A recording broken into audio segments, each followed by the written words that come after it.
Hola, nuevamente nos encontramos en el mundo fascinante de la literatura.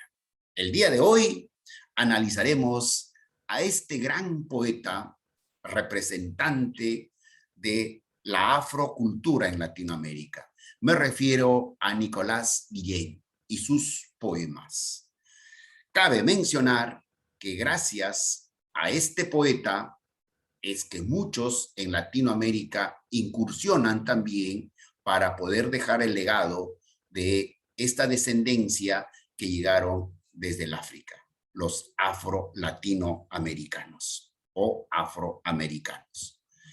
Si hablamos de Nicolás Guillén, tendremos que decir que él nació el 10 de julio de 1902 en Camagüey, Cuba.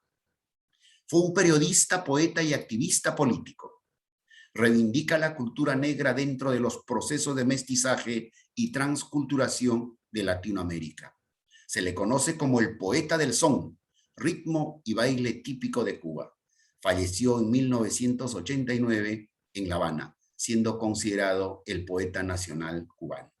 Quiero solamente aquí llamarte la atención para decirte de que el ritmo que tiene que tiene el Caribe, o especialmente Cuba, el ritmo me refiero a su tipo de música, que posteriormente es conocido como la guaracha, por ejemplo, o de repente la misma salsa, que no, hasta ahora tiene cierta vigencia, pues casi su nacimiento, ese ritmo, tuvo específicamente en Cuba.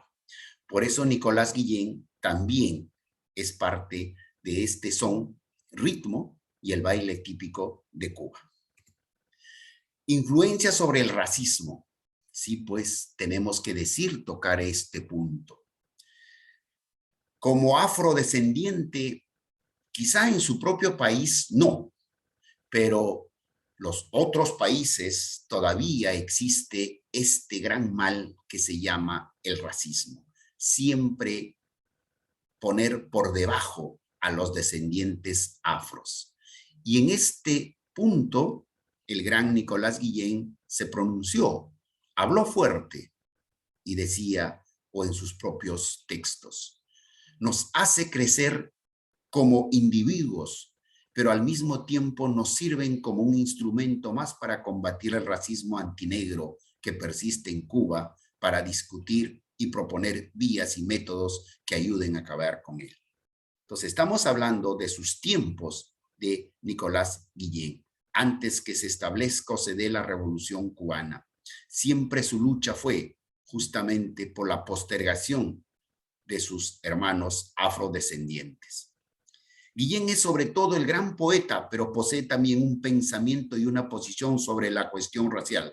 Definitivamente, él estaba en contra del racismo y su lucha, no solamente en contra, sino lo demostraba a través de su lucha diaria. Y el racismo, monstruo cultural crónico, retrocedió, pero las clasificaciones racistas aún existen. Mira, en esos tiempos de Nicolás Guillén se puede decir, pero el racismo, racial principalmente, existe, y eso lo podemos observar en pleno siglo XXI, en el año 2021, por ejemplo, a través de los deportistas. Cuando ellos defienden los colores de una camiseta de un equipo contrario, pues son insultados en plenos estadios. Y eso creo que lo hemos apreciado en diferentes puntos. En el aspecto social también hemos sido testigos a través de las noticias que en Estados Unidos, por solamente su condición de ser afrodescendiente, fue asesinado, matado en plena protesta en la calle por un policía blanco. Entonces, eso todavía es un mal crónico que en cierto modo está retrocediendo, pero debemos de seguir en ello hasta lograr su muerte de este monstruo cultural llamado racismo. Nicolás Guillén se asume a sí mismo como negro en su sensibilidad poética y su producción intelectual. Negro cubano, eso sí, y por tanto cubano negro. Así decía o se decía el gran Nicolás Guillén. Sus obras poéticas. En cuanto a su actividad literaria, Guillén se inició en el posmodernismo. Estamos hablando ya desde el punto de vista poético o literario, llamémosle mejor, del gran Nicolás Guillén. Él se ubica en el inicio del posmodernismo, aunque pronto su producción se inscribió dentro de la llamada línea realista de los múltiples vanguardismos cubanos, porque después del posmodernismo surge un nuevo movimiento literario llamado vanguardismo. Es allí donde él cala y se identifica mucho mejor que la de un postmodernista, cultivando como ningún otro autor la llamada poesía negra o antillana. Entonces, él le pone un sello especial y su sello de él es una nueva poesía llamada negra o antillana. Cuando decimos antillana es de todas las Antillas, de lo que ahora decimos todo de lo que es el Caribe. Desde su condición de mulato expresó con un peculiar sentido rítmico la temática del mestizaje. Quiero decirte que el mulato es signo del mestizaje, del mestizaje. El mulato ya no es descendiente directo de la raza negra, ¿no? Negro con negra, negrito, diríamos en una forma más expresiva. En cambio, el mulato no. Papá o mamá blanca o blanco y el hijo, producto de ese mestizaje, sale mulato. Entonces Nicolás Guillén era un mulato. En un contexto social y político que manifestaba la dura opresión y servidumbre sufrida por el pueblo. En sus comienzos le caracterizó incluso una fonética afrocubana, que más tarde abandonó para desmascararse de la tradición oral folclórica. O sea, Nicolás Guillén, como todo descendiente afro, su forma de hablar es muy peculiar, ¿no? Y creo lo hemos apreciado, o de repente han tenido la oportunidad ustedes de leer Mulata Negra. Es un poema de Nicolás Guillén en donde allí hace toda la diferencia de lo que, cómo es su expresión del negro habitante en nuestra, o el afro propiamente habitante en nuestra América. También él, podríamos hablar de que comparte su literatura, sus conocimientos, su amistad con otros poetas del mundo. Y ese es el caso de la generación del 27. Sabemos por estudios que la generación del 27 están enmarcados, por ejemplo, con los representantes españoles. Y uno de ellos, el gran Federico García Lorca. En el año de 1929, Federico García Lorca ha viajado a los Estados Unidos para impartir una serie de conferencias en la Universidad de Columbia en Nueva York. En marzo del año siguiente se traslada a Cuba. Estamos hablando de Federico García Lorca, donde reside durante 3 meses. Guillén conoce a Federico García Lorca en La Habana en el año de 1930. A su paso por Nueva York, el poeta granadino es testigo de la discriminación. Estamos hablando de García Lorca. Es testigo de la discriminación racial del negro, de la injusticia social y la industrialización del capitalismo. Fenómenos que impactan profundamente la sensibilidad del poeta.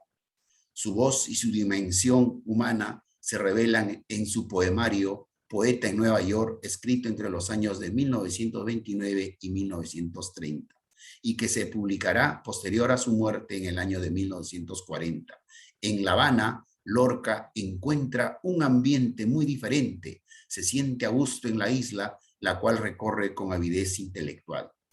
A partir de 1935, Guillén ha asimilado las ideas marxistas, comienza a colaborar con el semanario Resumen. En 1936 aparece el primer número de la revista Mediodía, de la que forman parte, además de Nicolás Guillén, Aurora Villar Buceta, José Portuando, Edith García Buchaca, Jorge Riego, Ángel Aglur, Carlos Montenegro y Carlos Rafael Rodríguez, entre otros. Entonces, En esta parte diremos de que el gran Nicolás Guillén también ha tenido una participación política en su país y ha tenido la satisfacción de conocerlo a Federico García Lorca. ¿Cuáles han sido sus principales poemas de Nicolás Guillén? Negro Bembón, Poemas de Transición en el año 1927, Cerebro y Corazón 1928, El Son Entero 1947, Tengo 1964, Poemas de Amor en el año del 64, Balada de los Dos Abuelos, El Principito Boliviano. Entonces, todas ellas son sus poemas reconocidos de Nicolás Guillén. Y ahí tenemos, por ejemplo, otro de los poemas en donde remarca su condición de descendiente afro, Negro Bembón. Ahí está, miren, no es que está mal escrito, por favor, sino es la expresión propio de los descendientes afros. ¿Por qué te pone tan bravo cuando te dicen negro bembón? Si tiene la boca santa, negro bembón. Bembón así como eres, tiene de todo. Caridad te mantiene, te lo da todo. Te queja todavía, negro bembón. Sin pega y con harina, negro bembón. Majagua de dri blanco, negro bembón. Zapato de don tono, negro bembón. Bembón así como eres, tiene de todo. Caridad te mantiene, te lo da todo. Entonces, ahí está una expresión de lo que escribió el gran Nicolás Guillén. El análisis del poema de Negro Bembón utiliza en sus poesías un lenguaje popular, propio. Emplea rima y asonante y consonante para que le dé musicalidad, ¿no? Introduce una mezcla del habla cubana y el castellano. Habla de la belleza de la raza negra. Refleja como idea principal el orgullo de la identidad nacional cubana. De Nicolás Guillén tenemos, por ejemplo, esta de aquí, así escrita, fue llevada a la música. Y ustedes alguna vez lo habrán escuchado. Y si no, escúchenlo, a ritmo de salsa. Mayombe, bombe, mayombe. Mayombe, bombe, mayombe. Mayombe, bombe, mayombe. La culebra tiene los ojos de vidrio. La culebra viene y se enreda en un pato. Con sus ojos de vidrio en un palo. Con sus ojos de vidrio. La culebra camina sin patas. La culebra se esconde en la hierba. Caminando se esconde en la hierba. Caminando sin patas. Mayombe, bombe, mayombe. Mayombe, bombe, mayombe. Mayombe, bombe, mayombe. Tú le das con el hacha y se muere. Dale ya. No le des con el pie que te muerde. No le des con el pie que se va. El análisis de este poema. Obviamente, como se puede ver, la repetición o anáfora es muy importante en Sensemayá. La repetición le da la sensación de urgencia y violencia para matar una culebra. Mantiene el ritmo sin ser obligado. Hay una dinámica de poder muy claro, humanidad contra la naturaleza o humanidad contra el mal. Pero el elemento más importante es la importancia de tu propia herencia cultural que Guillén abarca en este poema. La estructura es muy diferente, las rimas son inconsistentes, hay un patrón, pero es inconsistente. A todo esto debemos de decir de que sí, él implanta una nueva sensación o un nuevo poema a lo que nos refiere. A ver, en la segunda parte, como él hace, ¿no? Él dice, Sensemayá la culebra, Sensemayá con tus ojos, Sensemayá con tu lengua, Sensemayá con tu boca, Sensemayá. La culebra muerta no puede comer, la culebra muerta no puede silbar, no puede caminar, no puede correr, la culebra muerta no puede mirar, la culebra muerta no puede beber, no puede respirar, no puede morder. Mayombe, mayombe, mayombe. Sensemayá la culebra, mayombe, bombe, mayombe. Sensemayá no se mueve. Mayombe, bombe, mayombe. Sensemayá la culebra, mayombe, bombe, samboyé. Mayombe, Sensemayá, se murió. La anáfora da más énfasis por las frases principales y contribuye al ritmo. El uso del idioma africano representa la vida y la historia del autor y la importancia que le pone en su origen. El muerte, o la muerte diríamos, del culebra, porque así lo analiza el mismo Guillén, representa el poder del autor eliminar lo que es el mal en su vida. Tributo. En el año de 1972, la cantante chilena Marta Contreras, con la colaboración de la recién formada agrupación cubana Grupo Manguaré, que viajó ese año a Chile, lanzaron el álbum Música para Guillén, que musicaliza varios poemas de Guillén. En el año de 1975, el cantautor cubano Pablo Milanés lanzó el álbum Canta Nicolás Guillén, musicalizando 11 de sus poemas. Quilapayún graba su poema La Muralla y con el tiempo ha sido grabado por los españoles Ana Belén y Víctor Manuel. Entonces, el gran Guillén, ¿no? Tiene presencia, Nicolás Guillén tiene presencia en el mundo a través de su nueva poesía que él impuso. De esta manera llegamos al final de lo que vendría a ser la exposición del gran poeta cubano Ernesto Guillén y su poesía o sus poemas. Muchas gracias. Hasta una próxima oportunidad.